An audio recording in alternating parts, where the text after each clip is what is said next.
Wah, ini sih keterlaluan ya, sangat luar biasa. Masih muda tapi sudah berani-berani jadi koruptor.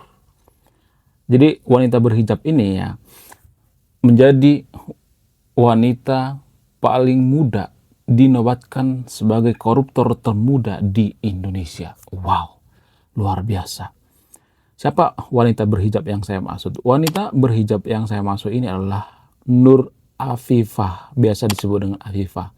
Sebenarnya Nur Afifah ini wanita yang sangat-sangat berprestasi ya. Bahkan dia menjadi ketua, bayangkan, ketua DPC Bendahara Demokrat di usia yang masih muda. Di usianya yang masih belia, yaitu 25 tahun. Kurang lebih 24 tahun lah ya. Dan menurut saya ini sangat-sangat disayangkan ya. Kenapa generasi Gen Z, dia termasuk generasi Gen Z ya, sudah berani-berani mencuri. Ini prestasi yang sangat-sangat membanggakan menurut saya pribadi. Nah, yang jadi permasalahan, kenapa bisa seperti itu? Kenapa kalau koruptor di Indonesia itu jarang yang bahas gitu? Jadi, hal ini tidak bisa dibiarkan ya. Wanita berhijab ini harus diberi sanksi ya. Sanksi apa? Sanksi sosial. Jangan kita mengharapkan sanksi dari pemerintah. Jangan. Kita tidak mengharapkan. Karena pemerintah Konoha itu rata-rata korup kok. Nggak mungkin ya maling mengadili seorang maling. Nggak mungkin. Jadi yang bisa mengadili wanita berhijab koruptor dinobatkan koruptor termuda di Indonesia ini adalah kita-kita, para netizen. Jadi di video ini saya mengajak yang nonton video ini untuk ya rame-rame memberikan sanksi sosial terhadap Afifah. Ya. Kenapa? Karena ini semacam efek jerak. Ya, sekali lagi saya katakan, mari kita berlomba-lomba memberikan sanksi sosial kepada wanita berhijab ini. Kenapa? Karena ya masih muda guys ya. Masih muda banget, 24 tahun tapi bisa-bisanya korupsi. Aduh. Ya. Masih muda sudah ada bibit-bibit korupsi. Kenapa bisa seperti itu? Apa alasannya? Kenapa anak-anak muda di Indonesia itu ya banyak melakukan hal-hal seperti ini, pencurian dan lain sebagainya. Kemudian tidak hanya itu, ternyata menurut penelitian anak muda di Konoha itu salah satu anak muda paling intoleran di dunia. Terbukti ya kalau misalnya ada demo persekusi rumah ibadah, kemudian ya dulu yang demo Pak Ahok itu rata-rata dari ini kok anak-anak muda kok ya, masih muda banget. Mungkin mereka belajar di pesantren ya, keluar dari pesantren mereka demo Pak Ahok zaman dulu. Kalau saya perhatikan ya. Nah, ya ada satu penyakit ya kalau saya perhatikan di Indonesia ya. Ya, kalau misalnya nih ada seorang koruptor ya menggunakan hijab misalnya, ketika kita mengatakan tuh lihat yuk ya berhijab juga tapi mencuri, nyolong ya, mencuri uang rakyat dan sebagainya. Kalau kita mengatakan seperti ini pasti banyak nanti yang mengatakan oh itu bukan dari kelompok kita, oh itu oknum, oh itu bukan dari bagian kita, oh dia tidak beragama, oh itu penumpang gelap dan lain sebagainya. Jadi di Konoha itu ada semacam standar ganda. Kalau Afifah ini ya koruptor ini misalnya nih punya prestasi di luar negeri misalnya ya, seperti Megatron misalnya. Megatron itu kan salah satu orang yang berprestasi dari Indonesia ya, berprestasi di luar negeri ya. Dia seorang ya, pemain voli yang berprestasi. Kalau misalnya seperti itu ya, maka warga Konoha akan mengatakan, oh apa dulu dong agamanya? Apa dulu dong agamanya? Tapi kalau mencuri seperti ini, oh itu bagian dari, bukan dari agama kita. Bukan dari agama kita. Nah yang jadi permasalahan, kenapa dia menggunakan atribut-atribut agama kalau dia tidak bisa menjaga dirinya? Kenapa dia menggunakan atribut agama kalau dia mempermalukan agamanya? Ini artinya kan mempermalukan agamanya. Berhijab. Wanita yang mengatakan secara eksplisit ya, secara tidak langsung bahwa dirinya itu suci. Ya, dia mengatakan kepada dunia ketika dia berhijab, wahai dunia, lihatlah, saya wanita berhijab. Saya wanita yang suci. Saya tidak akan melakukan pencurian-pencurian ya. Padahal banyak kok di Konoha saya melihat ya wanita berhijab tapi mencuri. Jadi hijab itu hanya topeng ya kalau saya melihatnya. Ada juga sih yang baik ya. Tapi ya kalau misalnya kira-kira kita tidak bisa menjaga kesucian agama itu jangan menggunakan hijab ya. Sama seperti misalnya agama Kristen. Agama Kristen itu nggak kelihatan ya mau kemana dia. Karena apa? Karena dia tidak bawa-bawa agama. Mau mencuri kayak dia nggak bawa-bawa agama. Mau demo kayak nggak bawa-bawa agama. Mau mempersekusi nggak bawa-bawa agama ya. Mau maling rakyat juga nggak bawa-bawa agama. Ya. Bahkan politik juga mereka nggak bawa-bawa agama. Masalahnya kan wanita berhijab ini menggunakan agama gitu ya. Dia menggunakan hijab. Ya. Itu artinya dia membawa agama. Kemana-mana dia bawa agamanya. Jadi sah-sah aja kalau kita mengatakan bahwa dia mempermalukan agamanya sendiri. Ya, kalau saya mengatakan seperti ini pasti standar ganda banget tuh ya warga Konoha. Oh itu bukan dari agama kita. Oh itu bukan dari kelompok kita. Ya kalau misalnya nih ya berita buruk mereka akan menyangkal itu semuanya warga Konoha seperti itu. Tapi kalau berita bagus ya seperti misalnya Habib Nurmagomedov misalnya, dia seorang Muslim misalnya. Oh dibangga-banggakan ya. Oh apa dulu dong agamanya? Mereka membela Habib Nurmagomedov ya sangat brutal ya. Bahkan ya ketika salah satu petinju atau petarung dari Indonesia bernama JK Saragi pernah sesumbar mengatakan saya bisa mengalahkan Habib Nurmagomedov ya. Itu sah-sah aja kalau kita mengatakan seperti itu. Apa salahnya? Saya juga bisa mengatakan saya bisa mengalahkan Pak Jokowi dalam kancah politik misalnya. Saya bisa mengalahkan Chris John misalnya. Enggak jadi masalah, apa masalahnya? Tapi ketika ya warga Konoha mendengarkan itu, ya, mereka mabuk agama gitu, berpihak karena JK Saragih bukan agama mereka ya, bukan seiman dengan mereka, maka mereka menghujat JK Saragih. Jadi hal seperti ini sangat lumrah di Konoha, sangat-sangat lumrah. Ketika saya agama maka dibela mati-matian ya. Tapi kalau misalnya nih ya korupsi seperti ini seperti Afifah ini, maka mereka akan mengatakan, oh itu bukan dari kelompok kita, oh itu bukan dari kelompok kita, oh itu penumpang gelap, oh itu bukan dari kelompok kita. Ya sama aja sebenarnya. Mau berprestasi mau enggak ya tetap harus mengakui. Cuman warga Konoha itu standar ganda banget tuh. Mereka tidak mengakui kalau ya bagian dari kelompoknya melakukan kesalahan. Mereka tidak pernah minta maaf. Sekalipun mereka tidak pernah minta maaf. Mereka tidak pernah malu. Nah, yang jadi pertanyaan, kenapa di Konoha itu banyak ya orang yang korupsi? Kenapa sudah mendarah daging? Apa alasannya? Jadi saya akan mengambil dari sudut pandang antropologi ya. Dan ini sangat jarang dibahas oleh warga Konoha ya. Dan sangat jarang banget ya kalau saya melihatnya. Para pegiat media sosial juga jarang mengambil dari sudut pandang antropologi. Ternyata setelah saya mengamati gitu, ya memahami dari sudut pandang antropologi kenapa orang Indonesia itu sangat hobi korupsi. Salah satu alasan yang paling mempengaruhi, ada beberapa alasan ya, tapi salah satu alasan yang paling mempengaruhi adalah karena budaya malu. Hah? Maksudnya gimana? Harusnya kan budaya malu korupsi. Nah, itu dia masalahnya. Karena kita punya budaya malu, sehingga kita korupsi. Jadi gini penjelasannya. Salah satu alasan yang paling mempengaruhi, kenapa saya mengatakan bahwa orang Indonesia itu korupsinya tuh gila-gilaan dari sudut pandang antropologi karena punya budaya malu. Ya, karena apa? Karena kita malu ketika kita miskin. Bukan malu ketika mencuri. Nah, ini dua hal yang berbeda ya. Kalau orang Jepang itu mereka tidak malu kalau miskin, tapi mereka malu kalau mereka mencuri. Ya, sementara di Indonesia kebalikannya. Orang Indonesia itu rata-rata mereka malu miskin dan mereka tidak malu mencuri. Nah, karena ya rata-rata orang Indonesia itu mempunyai budaya malu ya, malu saat miskin.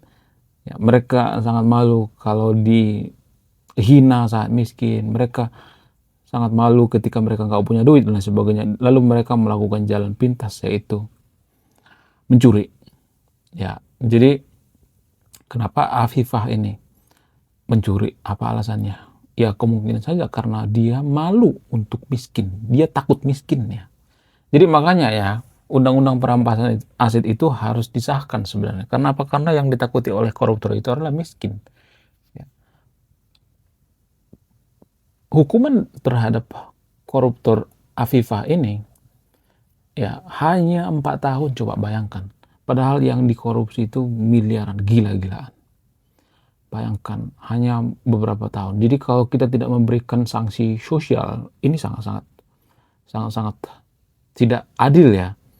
Jangan kita mengharapkan hukuman dari pemerintah. Makanya saya viralkan itu, tujuan saya apa? Biar kita memberikan hukuman sosial terhadap Afifah ini. Ini sangat-sangat genting guys. Ini sangat-sangat urgent banget ya. Karena apa? Karena ini masalah publik. Kalau dia mencuri ya, berbohong itu masalah publik, bukan masalah pribadinya. Kalau ya masalah pribadinya itu seperti misalnya dia selingkuh atau segala macam, itu masalah pribadinya, bukan masalah publik ya. Jadi kalau dia korupsi itu masalah publik. Makanya kita harus memberikan sanksi publik. Ya, karena hukumannya sangat ringan sekali, cuma 4 tahun doang. Bayangkan 4 tahun, tapi ya menerima suap miliaran. Kemudian ya, kalau saya perhatikan ya, di Indonesia itu selain karena budaya malu, ada lagi budaya nggak enakan. Jadi budaya nggak enakan ini secara antropologi ya, budaya nggak enakan ini akar masalah daripada Indonesia kenapa korupsi. Contoh misalnya, ada temannya yang mencuri misalnya, bosnya mencuri, maka mereka akan diam, nggak enak ya, negur bos, nggak enak, dia kan bos saya, nggak enak, ngapain sih, udahlah biarin aja lah, diamin aja, ya ngapain ya, takut lah, nggak enak lah sama dia. Jadi budaya nggak enakan ini yang bikin korupsi merajalela di Indonesia. Ini secara antropologi ya. Dan budaya nggak enakan ini juga ya, kalau saya perhatikan, ini yang jadi biang masalah kenapa kita tidak terus terang gitu ya. Contoh misalnya nih, kalau misalnya ada orang yang mengundang kita misalnya ke acara tertentu, atau misalnya nih mengajak kita ke suatu tempat misalnya, atau mengajak korupsi misalnya, biasa kan warga Konoha kan nggak enakan, nggak enak, nolak ya. Apalagi yang ngajak itu seorang bupati, diduga ya yang ngajak Afifah korupsi ini adalah bupati ya, mungkin dia nggak enakan gitu. Makanya di Indonesia itu ada istilah insya Allah ya, insya Allah ya. Insya Allah itu artinya atas izin Tuhan gitu ya, atas izin Allah misalnya, atas izin Allah misalnya. Jadi kalau misalnya ada mengajak orang kita misalnya nih, mengajak kemana gitu ya, insya Allah kita mengatakan seperti itu karena kita nggak enak sebenarnya. Padahal bisa aja kita ngomong saya nggak bisa, padahal ya kita nggak datang ke tempatnya, kita bawa Tuhan gitu, insya Allah. Jadi dalam korupsi juga seperti itu ya, kita punya budaya nggak enakan. Kalau bos kita korupsi misalnya, terus kita diajak nih ya korupsi sama bos kita mau aja karena nggak enak nolaknya. Ya, budaya nggak enakan ini yang mempengaruhi kenapa banyak koruptor di Indonesia. Ya, dalam semua hal kita nggak enakan.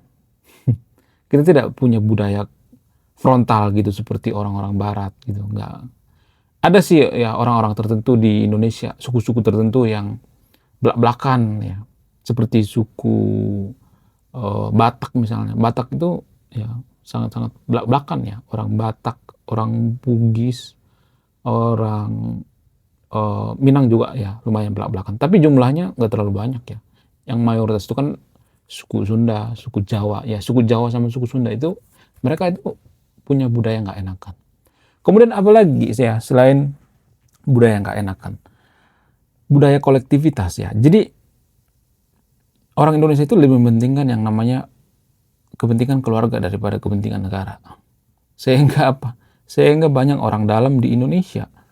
Orang dalam itu ya, misalnya nih ya, di Indonesia kan sangat sering ya seperti itu ya.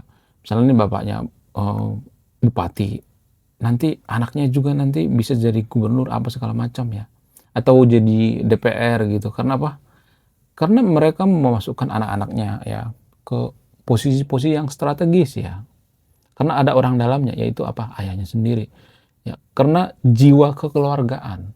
Jiwa kekeluargaan ini ya, mereka lebih memilih jiwa kekeluargaan, ya, kepentingan keluarga daripada kepentingan negara.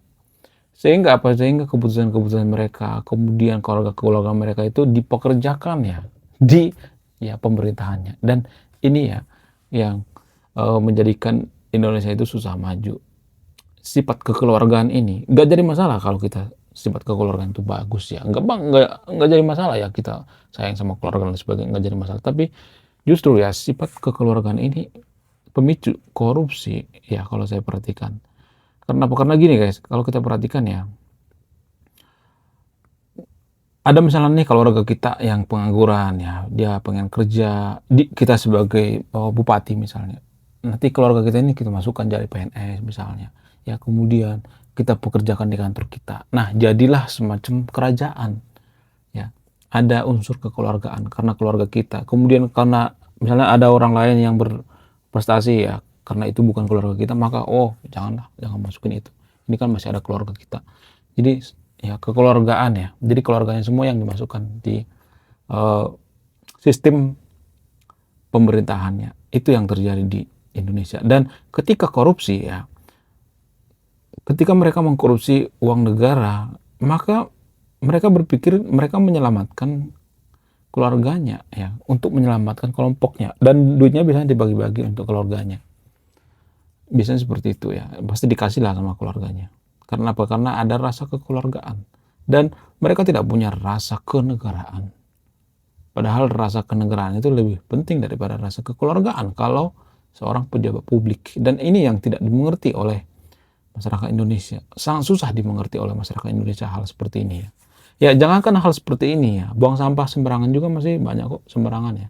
Kemudian apalagi yang mempengaruhi? Kenapa Indonesia itu syarat dengan korupsi? Ya, alasan yang paling masuk akal itu yang selanjutnya misalnya karena budaya malas ya. Jadi Indonesia itu punya budaya malas. Kenapa Indonesia itu punya budaya malas? Karena apa-apa lengkap. Tanahnya subur ya. Tongkak jadi tanaman, apa dilemparin ya, daun singkong ya, batang singkong dilemparin langsung numbuh. Jadi itu saking suburnya. Dan itu mempengaruhi kenapa kita malas-malasan ya. Terutama orang Sunda. Orang Sunda itu kan punya budaya malas-malasan. Bukan berarti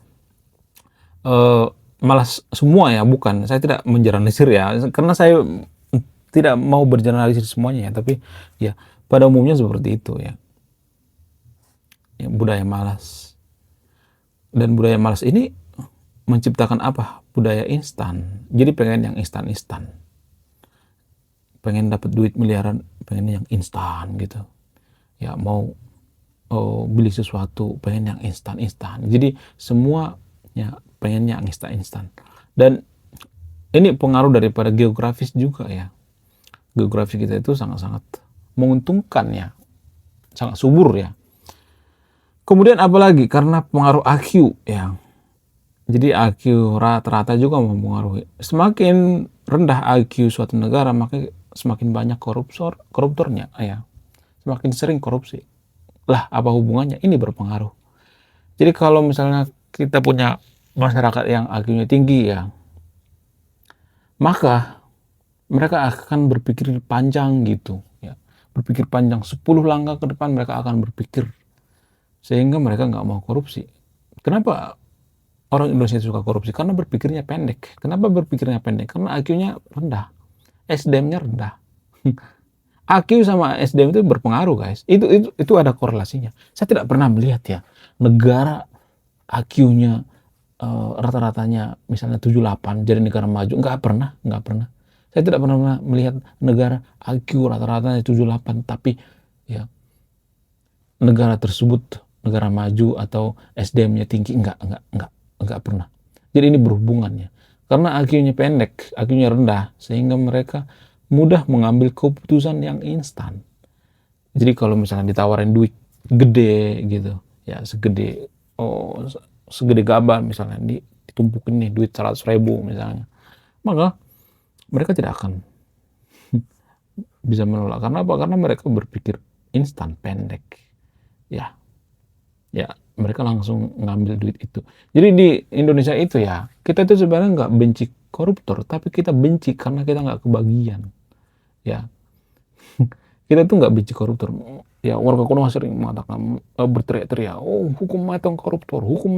Sebenarnya kalau kita kebagian kita nggak komplain kok, karena kita nggak kebagian aja ya.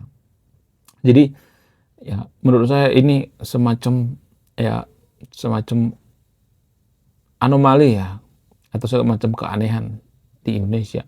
Kita teriak-teriak hukum mengatong koruptor, tapi kita juga korupsi ya. Korupsi itu nggak hanya duit guys, korupsi waktu, ya.